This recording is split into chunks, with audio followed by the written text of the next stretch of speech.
Thalidomide. Thousands of babies born without limbs. The world's worst medical disaster. The survivors' future was bleak. 40 years on, those children have defied all expectations. An angel visited me. She said, "Gary, we're terribly sorry. We've dealt you a bad blow from day one. We'd give you short arms, but would you like something long instead?" 8, 7. Westlife, yes, please. They do a page 3 for men. I think they should do a page 3 for women. 6, 5. I mean, in the bad old days, disabled people only had one choice, and they were those hideous blue three-wheelers. And there's no way I'd be seen dead in one of those things. I'd sooner not drive than drive one of those things.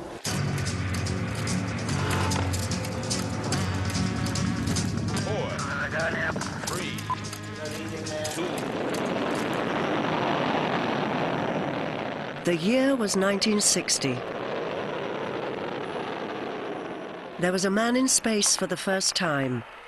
Nothing would stop mankind now.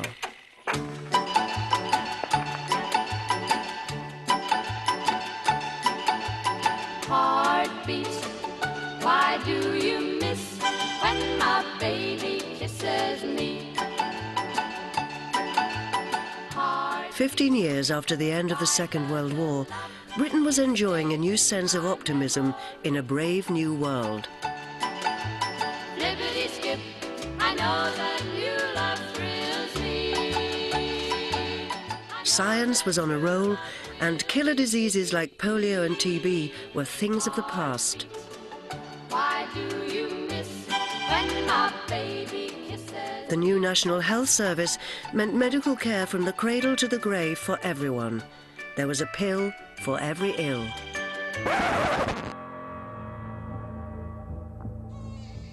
But then the dream turned sour.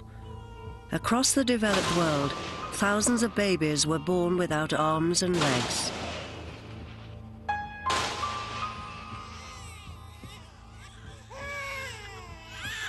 It took 4 years to identify the cause. Thalidomide, the latest miracle drug, a sedative sold as being without side effects, was responsible for 8,000 deformed babies.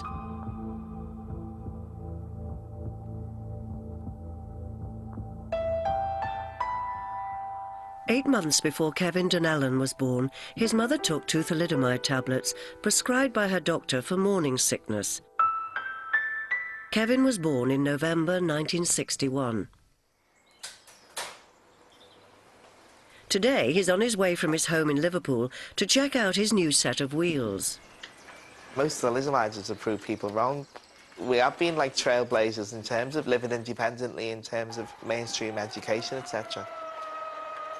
The expectations of us when we were all born, we were basically all written off. First of all, our parents would tell we wouldn't survive that long. So perceptions about disabled people have been completely turned on their heads because of thalidomide.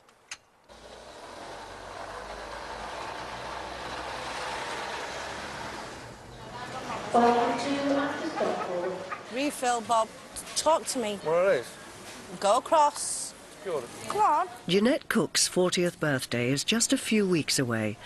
She was one of the last of the thalidomide babies, but born without arms or legs, she's one of the most severely affected. I was always told it was drummed in my head by my mother that I wouldn't. No one would fancy a freak like me. Do you need any gloves? Sandwich bags? Watch out, that lady. No. Yeah, I'll take some of them, please, Marie, because he's ignoring me, twiddle dummies. I would really like the society to realise that we're physically different, but we're just as normal as everybody else. I like to go shopping and choose my own food. I like to go shopping for my own clothes. And society have got to realise that that is no different than them walking out their own front door and doing exactly what I'm doing, except that I've got 4 wheels instead of 2 legs. Gary Skyner's 42. He's embarking on a new fitness regime in a bid to lose 5 stone. Before, I could actually pull down my fly-hole zip and manage that myself. I could manage that because I wasn't like getting over this huge girth of a belly.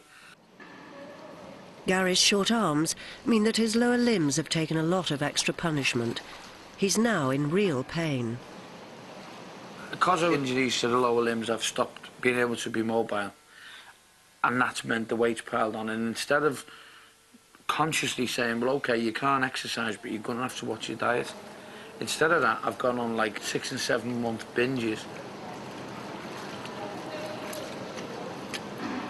I want to lose the weight because I want to know whether it is a thalidomide deterioration that's causing me problems or whether it's just that I'm a fat bugger now.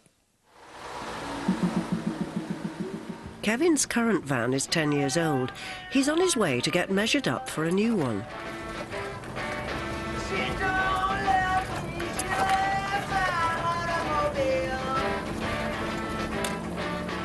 I wanted something quite flashy, really, so I've ordered carbon black metallic, blacked out windows, so that sounds sexy, doesn't it? But, yeah, I mean, it's got to look good too, I suppose. Especially, you know, I'm looking for a girlfriend, so, you know. Yeah, I'd like to pull the birds in it.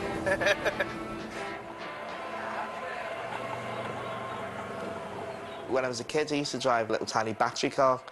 And my dad painted like road markings on the path in the garden. And I used to drive around the garden, imagine it was a real road.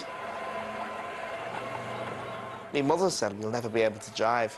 But I used to dream about driving an ordinary car.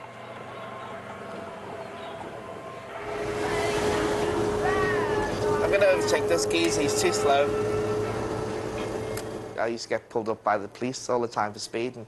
And the first thing he'd say is, step out the car. I said, well, I can't step out the car. There was a police van behind, that's a good job I pulled in. He's breaking the law. You have you, Ken? Eaten the day before. Well, when we were born, doctors didn't have a clue, you know, as soon as we popped out, you know, doctors thought, oh shit, what the hell are we dealing with here? The lowest expectations of us that, you know, we'd never survive very long, and we'd never be educated, we'd never, like, be in a job, we'd certainly never live on our own or drive cars or anything like that. Don't scratch your back, Bush. I'm not scratching my back. Well, it does scratch, doesn't it? Actually, everything you have to do for Kevin. Comb his hair, washing, dressing, everything. When we're too old to look after Kevin, he's going to be on his own. He's going to need helpers. He's going to need to be looked after. And not just for a few hours a day, but day and night. This is the first time Kevin's seen his new van, but it's going to be a few weeks before he can drive it away. Cool. Cool, brilliant. This is my new baby. I think it's mine anyway, hope so. Wow, nice. What disables me is basically the society I live in. If there's a building which is inaccessible, or if I'm in a restaurant and the loo's upstairs, that makes me disabled. You know, it's not me that's the problem, it's out there that's the problem. It's society that defines my disability. Brilliant. The wing mirrors move. That's handy. I mean, a lot of things in cars are like luxury for many people, but for me they're essential, do you know what I mean? So, brilliant. All the controls, excellent. I mean, when it's all kitted out, that'll be superb. I feel like razzing away in it now, but be a few weeks yet, but it'll be worth the wait.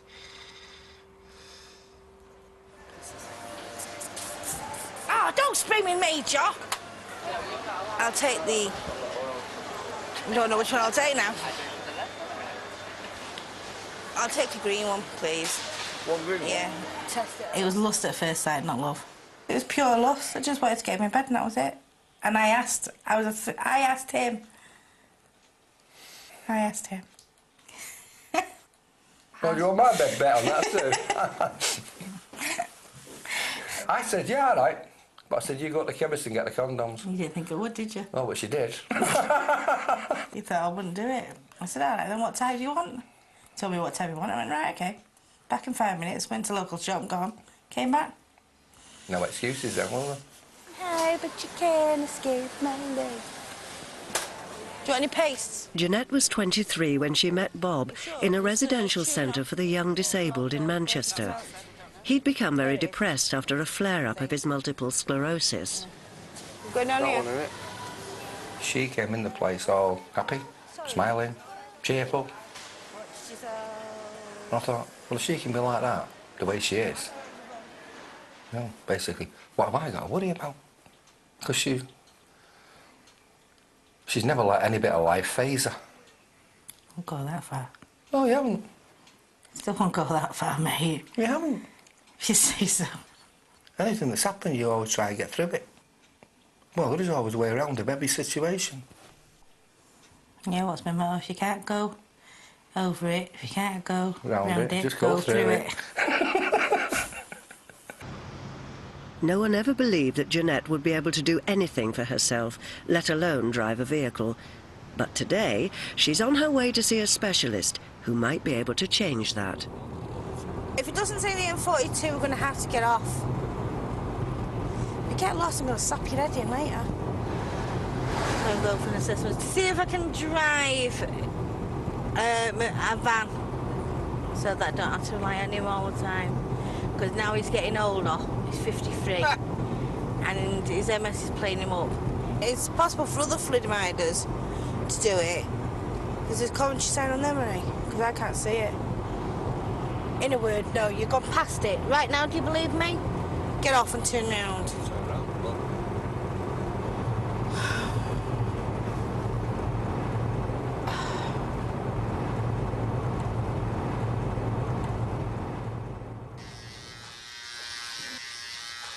Gary's been a professional stand-up comedian for 16 years. Today he's booked to perform in a working men's club in Rochdale. Just be so much easier if there was only just one chin to shave instead of 15. The action is the first time I was there, I'd done a bomb. Second time, mediocre, and the third time it was like just died on my backside. If you do sort of 200 gigs a year and you're getting a success rate of 180 where you know that you've paralysed them and 20 of them you don't, then it can't be you, can it? Can it? I don't know. You put my shirt on, chick. His wife, Sheila, helps him do the things he can't do himself. I don't think I could ever properly dress myself, as in a three-piece suit and a shirt and tie. That's why I always wear loose-fitting T-shirts, and Sheila dresses me and toilets me and everything else that has to be done. One day, you know, I'll be able to fasten that top button on this. One day. I like soul music, she likes rock music. But chalk and cheese, really. No opposites attract, I suppose. Something like that. That's me, ready to go. There's the wife at the door, see? Bye. When they were first married, Gary was too embarrassed to tell Sheila he needed help. I used to say to her around the same time every night, I'm going up to my mum's, see if she's okay. And I'd come back and she'd say to me, have you been in the bath? And I'd say, oh, you know the way my mum is. And she still hasn't, like, accepted the fact that I've got married. And I don't like disappointing her. And I'd make out it was my mum's fault. And then one night she just said to me, well, why don't you let me bath here? And I said, well, will you? And she went, well, what do you think I married you for? I know you're going to have problems, so I went, all right. But I think I was just scared of her getting off with somebody who could cope. Shows you how wrong you can be. But, you know, stupid me. Jeanette's looking forward to finding out whether she'll be able to drive, if they ever get there. So I've got to assess whether it's feasible or not. And now my husband's gone like major out of the mileage that he should have been because he doesn't listen. It just means I don't have to rely on him. This dipstick here. I can go wherever I want. No smoking for the kick-off, right? Well, get in the fast lane, because you do me head in. God, I'll make a better bleeding driver than you when I get to my bloody van. Hello, love. How are you? I'm all right. No, this is a Sprinter, this is a bigger one. Where do you want me to go? Just where that lady is there. Oh, just want to... Engineer Jim Doran shows Jeanette a van he's adapting for someone else to give her an idea of what hers might look like. Things like that were just to suit you. They're just little tiny things. The biggest problem we've got is you getting to brake, to stop, start and go. Once you do that, the rest is sort of working together. Yeah, it's neat, But though. this isn't, your van isn't as big as this. Thank Christ for that. Slightly smaller. If you, What's this Mercedes Vito we're thinking of. Ow! Sorry, darling. What was that? Was dimples. Haven't got any arms up there, so. I know that, but you've got shoulders. I need to know roughly what you can you pull forward? He needs to know whether Jeanette has enough range of movement to operate a vehicle Will safely. you hold that to brake with? That one, yeah. You could use this one if you need to for the brake. Yeah. That's good. Do it again. That's brilliant, now. That's absolutely fantastic. You're moving something. Just my foot. You could steer with that. Alright, okay. Left and right. You've got good control. Can you do it slowly? That's brilliant. You could steer with that. That's absolutely brilliant. I really expected you to say no this morning. In my heart, I kept thinking, oh, please say yeah, please say yeah. But I was also prepared just in case he said no. You know what I mean? So if Jim makes it possible, then he's done with Jim, really.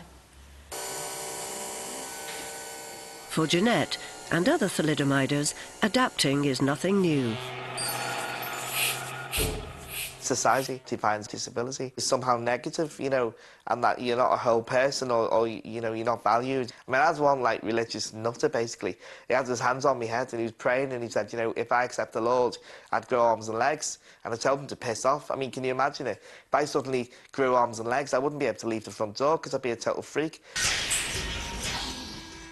So, from a very early age, most thalidomides were forced to wear artificial legs and artificial arms. And we all went through a stage of trying them out. I even ended up with them rockers, they were called. And if somebody run past you, had a gust of wind and you'd fall flat on your face.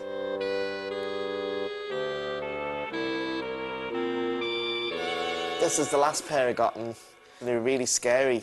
You know, and just a slight push, I'd be over, you know, flat on my face or on the back of my head. So, really dangerous, but they wear it on as well. But they're just a souvenir piece now. A reminder of the bad old days.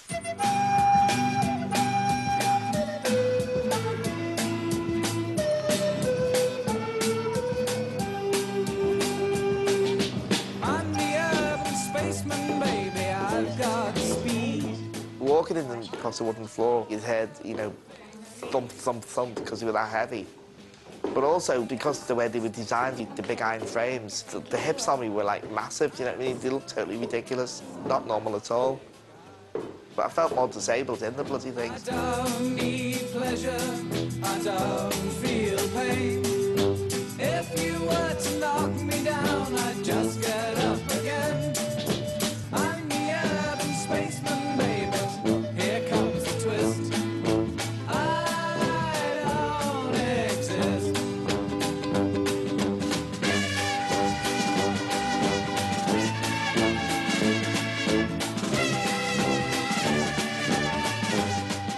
I fancied this girl in college when I was doing my A-levels, and I had this crazy idea of getting artificial legs again. I'd forgotten how bad they were, and I thought, well, maybe, you know, if I'm almost at eye level with her, she might accept me. And then when I took them home to my mother, she freaked out and said, you know, if you think I'm putting those on, you've got another thing coming. Then I came to the conclusion that, well, you know, if the girl didn't accept me for the shape I am, well, look for someone else, you know, sod her. Today, Kevin lives on his own in Crosby near Liverpool. I like to design the flat so it doesn't look as if it's owned by a disabled person. You know, I like it looking relatively, quote, normal. This is the kitchen. The main difference, as you can see, is the low units, which is at my height. The sink, freezer, fridge. I mean, it's ideal for me. It's quite small. And maybe in the future, you know, I don't know, if I settle down and get married, etc., ideally I'd like to have a kitchen where it's like, you know, on 2 levels. You know, a normal height level for my partner and a low level for me. That'd be cool. But This is the ensuite shower. When I lived at home, I used to like soaking in the bath. But, you know, baths aren't really practical because I can't get in and out of the things. So I have a shower every day, which is, you know, convenient. This is the built-in body dryer in the corner, which, it does take quite a while to heat up, but, you know, it does the trick eventually. Gary's arrived at the venue.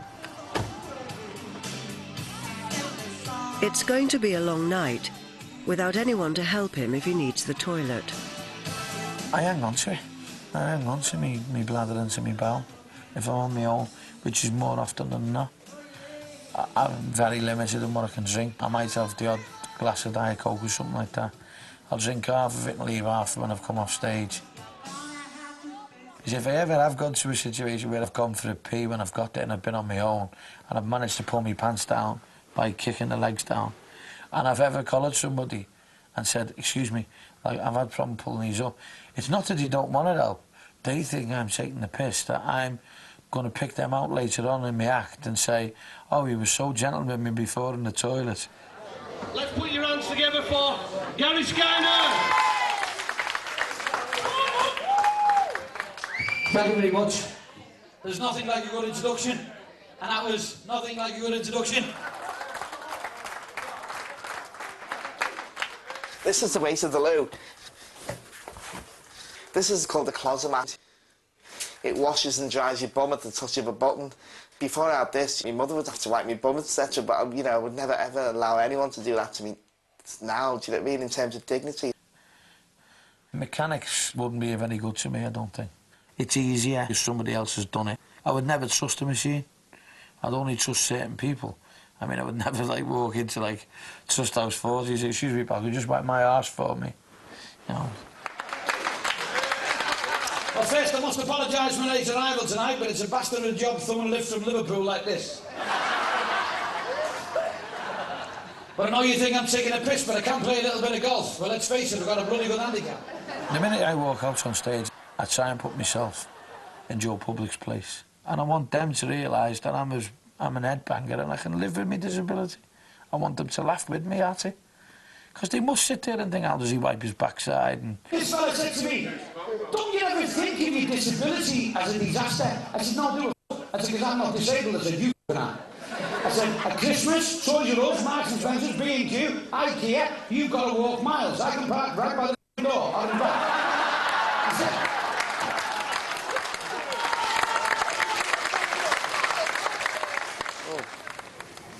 Right, let's move on. I have thought in my life that people stare, but I'm used to it. But saying that, I've got to admit, if somebody goes in a wheelchair that goes past me, I look. It's automatic human nature to go like that. I can go with kids coming up and asking me questions. It does annoy me when the mothers go, shut up, or go to class the hand over the mouth, or older people stare. And you think that they wouldn't because being older that they know thalidomide because it's part of their lifetime. Bye, love. Some strange man's running off with me. Preconceptions about disabled people were shattered when in 1986 Jeanette became the first thalidomider without arms or legs to give birth to a child. Dream, dream, dream, dream, dream. Dream, dream, dream when I want you. Bob wanted a boy and I wanted a girl, so I got what I wanted. And the first person I was, which is so stupid really when you think about it because it's not genetic. I should have got 10 fingers and 10 toes. Or better still, she got 2 arms and 2 legs. You know, of course she should have someone's toes. I said, well, that's all right then. A lot of people wrote to the paper saying how could they let 2 people like us who are disabled have sex. Never mind, I had to have a child. And I only had a child, according to a lot of people, because I wanted someone to look after me in my old age. That's what I got told. I had Kellyanne, because I wanted Kellyanne. Not for someone to look after me, not for someone to take me to the toilet, not someone to feed me in my old age. I had Kellyanne, because I wanted Kellyanne.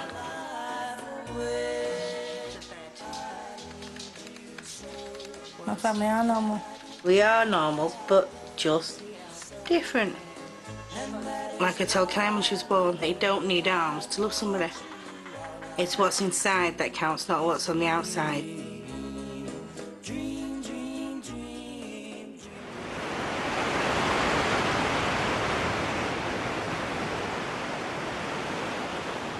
Gary's brought his mum along on a family day out to Rhyl in North Wales. He has 2 daughters, Jessica, who's 5, and Holly, who's 10. Gary was Fran Skyner's first baby and the first eagerly awaited grandchild. Fran's doctor prescribed thalidomide for bad morning sickness. All as I remember were being delivered in the delivery room. All I could hear the doctor saying was, how unfortunate is it only his arms? They love him to bits, and I feel as though it's my fault.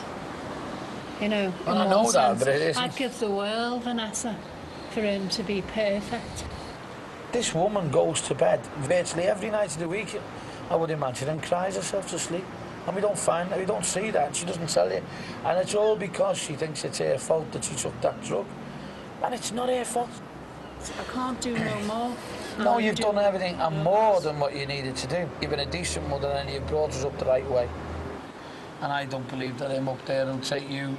Well, I've got problems in my life. You'll be around for a long time and he'll keep you healthy for a long time because that's the way it works. That's why I've ended up with 2 girls. That's why. Well, I'm proud of Girls you. will care for you till the day you die. Sons won't. Sons won't come and visit you. The sons will just disappear. Holly, as she gets older, she'll understand that her dad needs help.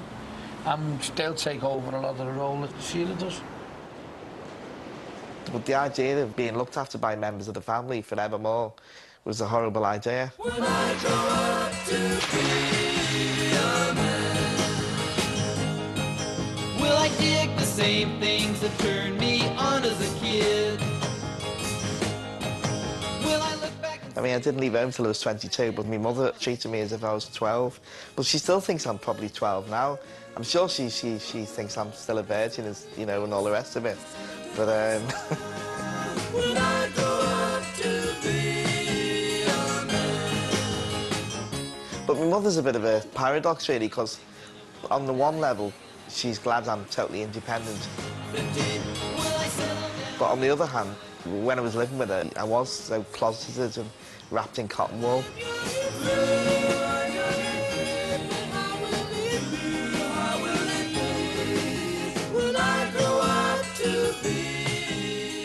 And we have decided to devote our life to Kevin, because nowhere does he go in a home anyway. No, he couldn't do that. He wouldn't go. He wouldn't go. You wouldn't So have him anyway. this is our life. Is looking after Kevin. I mean, I didn't leave home till I was 22, but she was just totally shocked that her baby had left home. I think she imagined that, you know, I'd be with her for life.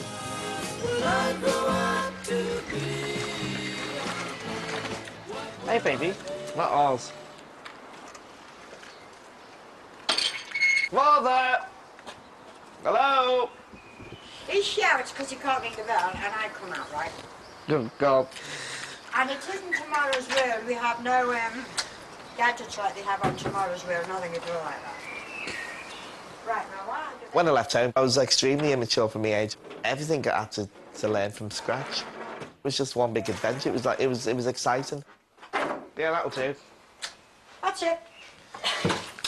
I suppose it was scary in the sense that I was going into the unknown, but it was exciting because I knew that, you know, once I'd made that decision, I would never go back home. There's no way I could ever go back. I'd be driven mad, wouldn't I, Mother? What? If I lived with you. Oh, my God, I'd have a breakdown, I think. So would I. He rings me every night, though, don't you? Yes. To see how I am. Yes. He does ring me every night to see how I am. Now then. I didn't ring last night because I was out with my mates. And where did you go? Went to a restaurant in town. Were you drinking? Cappuccino. I was driving. Because you are now teetotal. Am I? Okay. Yes. Since when? Since you came home drunk and your friends left you on the step, rang the bell, and when I opened the door, there you were, absolutely... Legless. Don't you remember that? That was 20 years ago. It doesn't matter. He has these very highfalutin ideas for some reason. He's always been like that. We're gonna stop the bus! We're gonna catch the bus! I'm gonna ride this serpent. No more time spent sweating breath.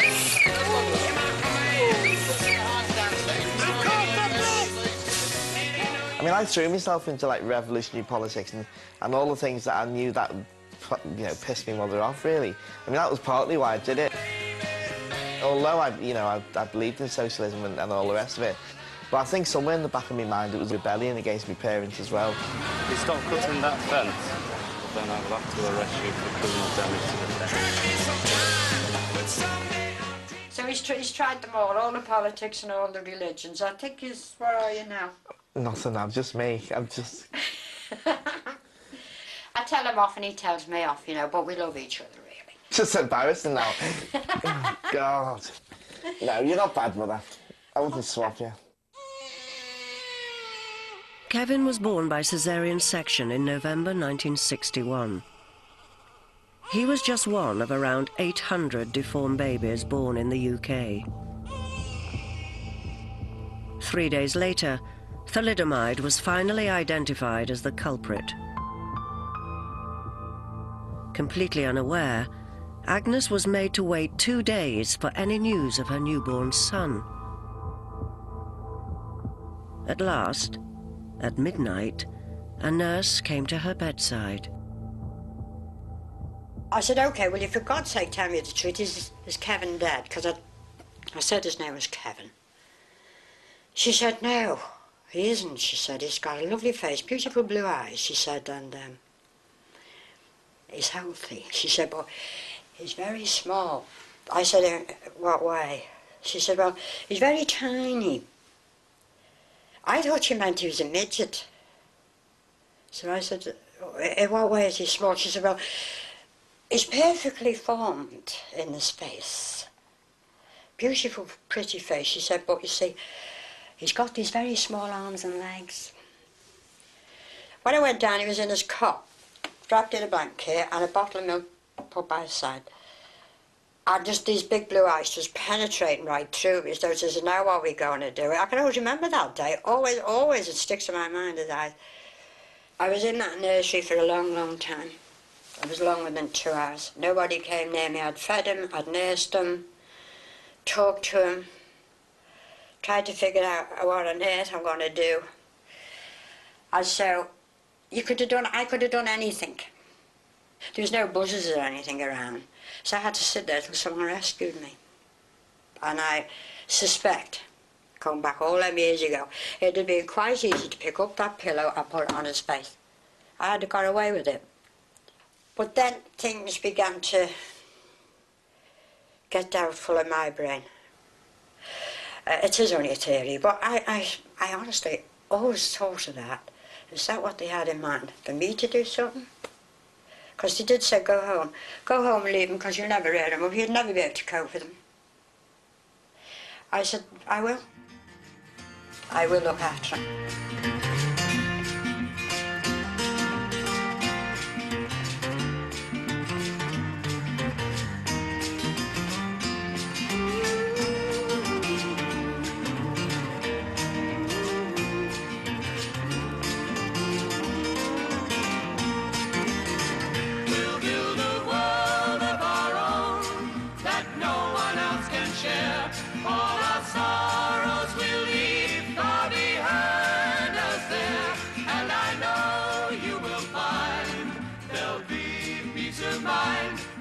The thalidomide babies have grown up. Many are married with children of their own and have succeeded in every walk of life, from lawyers and social workers to actors and artists.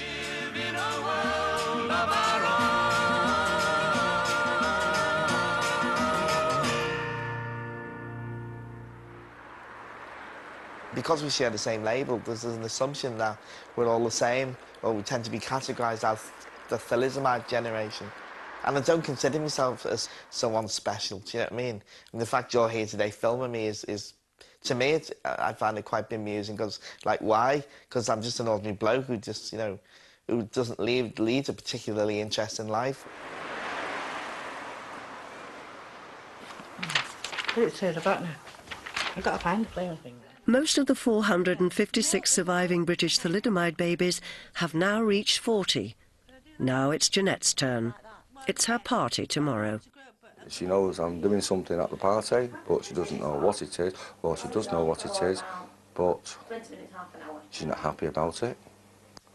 She thinks she knows what it is, put it that way. Bob's going to just it, and he's going to show his bum. And I told him to show his bum. I know what he looks like. When he's naked. Not a pretty sight.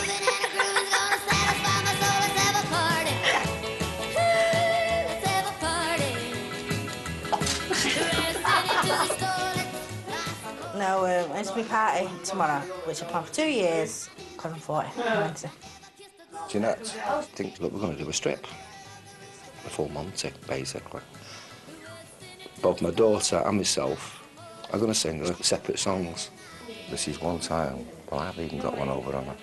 She doesn't know everything that's going on, which I'm very pleased about.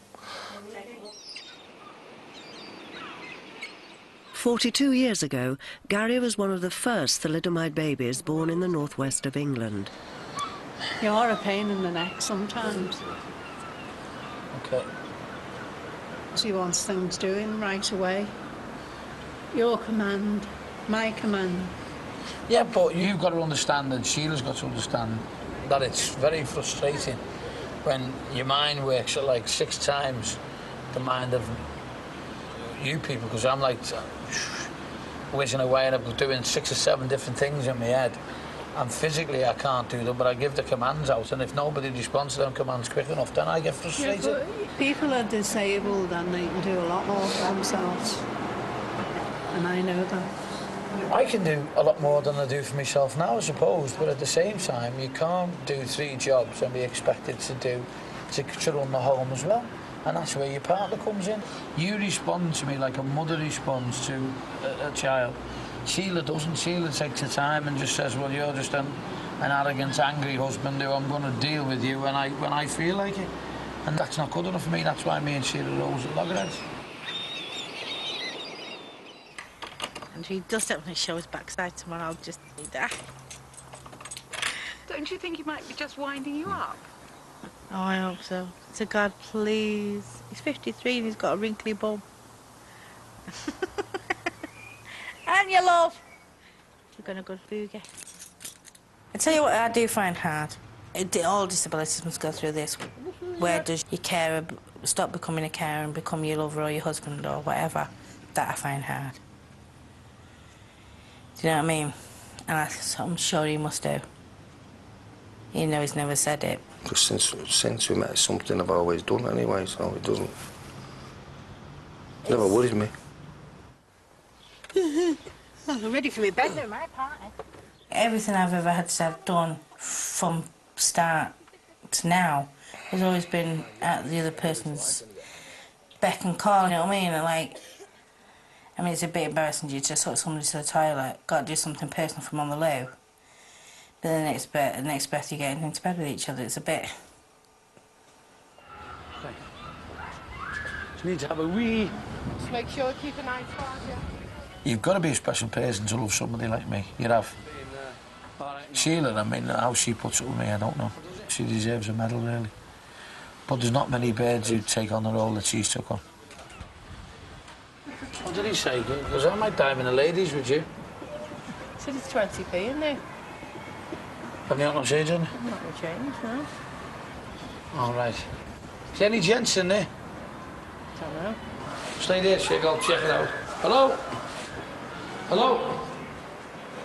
All right, Chick. Wants to be a man. At a smart Cheshire hotel, Jeanette's looking forward to celebrating reaching a special milestone. Yeah, well, they say life begins at 40, maybe it's right. I always used to hurt people before they used to hurt me because I was sick and tired of getting hurt. And now I've got more confidence in me, which I've got over the last 10 years. I'm me now, and no one can tell me what to do or make me scared to do what I want to do anymore. 6, 5, 4, up nice and high, a little bit higher if you can. Okay. Gary's still got a long way to go in his weight loss campaign. Nearly 2. 2 calories, not even a biscuit. Not even a biscuit. Every comedian that you know is ugly. Any decent ones are ugly. I mean, you've got to have something wrong with you to be a funny man. I love making people laugh.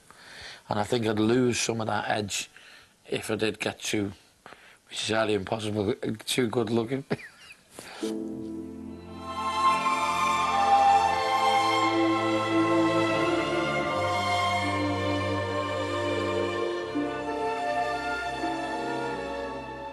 Fat and ugly.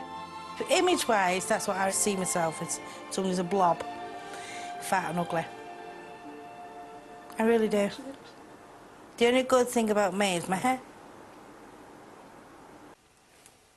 Don't get me wrong, I love me, but image-wise, no, I'm fat and horrible.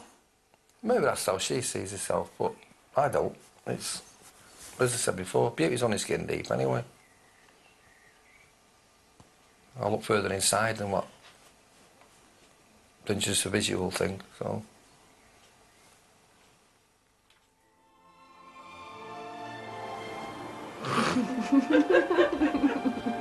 And you've got to love yourself, otherwise you couldn't cope.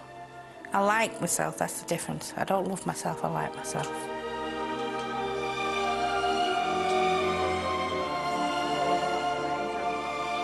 And I'm not a makeup person, I'm not. I'm not into foundation and all this. And I don't want it to look perfect for the night. Thank you. I don't want to do too many. That's it, I'm not doing any more. Okay. Looks fab, even if I do say so myself. Thank you. Okay, you happy with that? Yeah. So many people write it off. And I think that's true of most thalidomide victims. But you have to be accepted. That's the thing. And the worst thing anyone could ever say to me is you can't or no. Because that is like showing a red rag to a bull.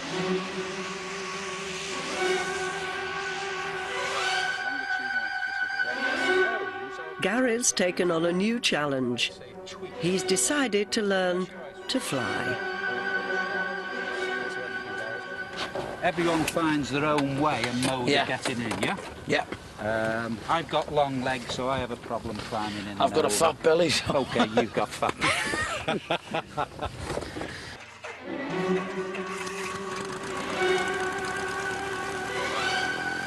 My dad said I'd never learn to drive. He said I'd never ride a bike, so I hope he's watching. If he's not, I'm sure I'll send him a video.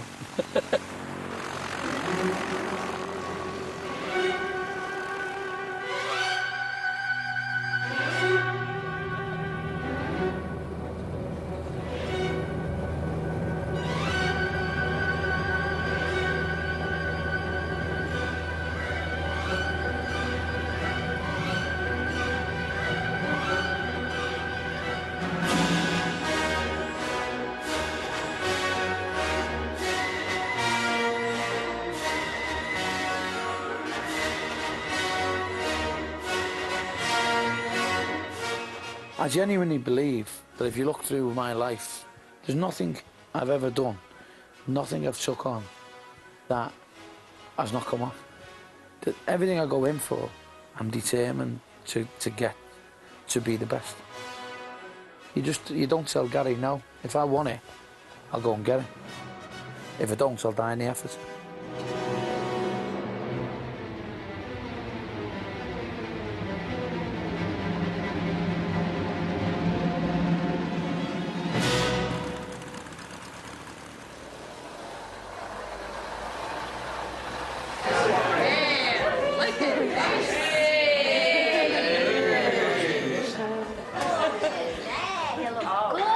Very nice.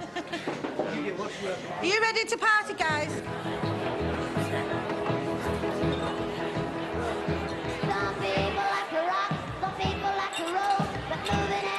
It's been 40 years since the drug thalidomide left in its wake a generation of physically marred children like Jeanette. Today, as adults, they serve as a reminder not only of how vulnerable humankind is, but also how resilient.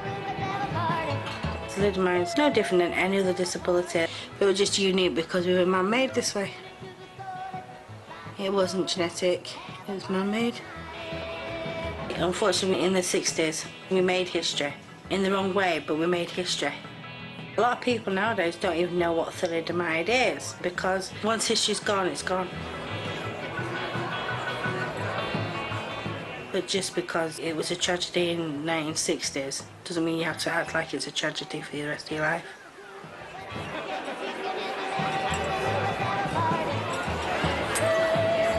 At the moment, I feel sorry for her because she must be worried. What, you can't do a strip and all, when there's some kids there as well.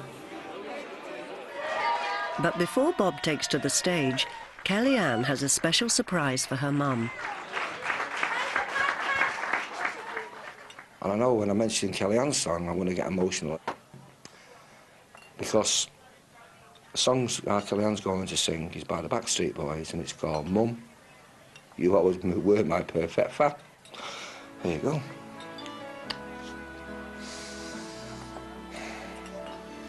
I want to thank you for what you've done, in hopes I can get back to you and be your perfect child. You showed me just how to walk without your hands, 'cause Mom, you always were the perfect fan. I love you, Mom.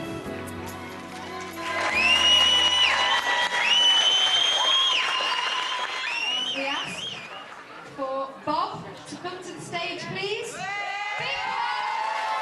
The moment Jeanette's been dreading is finally here. It's time for Bob's surprise. I'm going to stand up with a live band. I mean, Jeanette's stressed at the moment.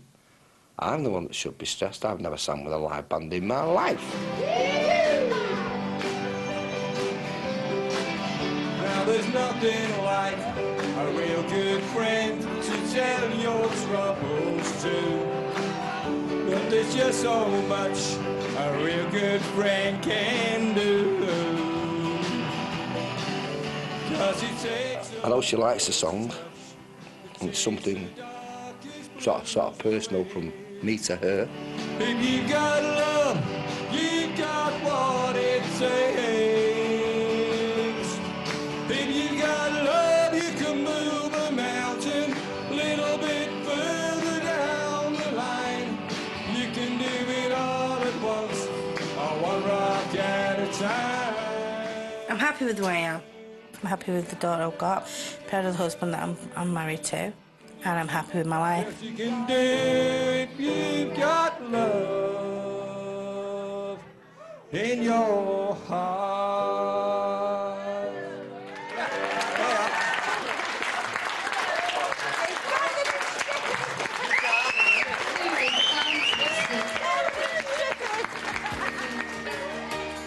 Still love has kept us together. The flame never dies. When I look in your eyes, the future I see. Wanting you years from now, and holding you years from now, and loving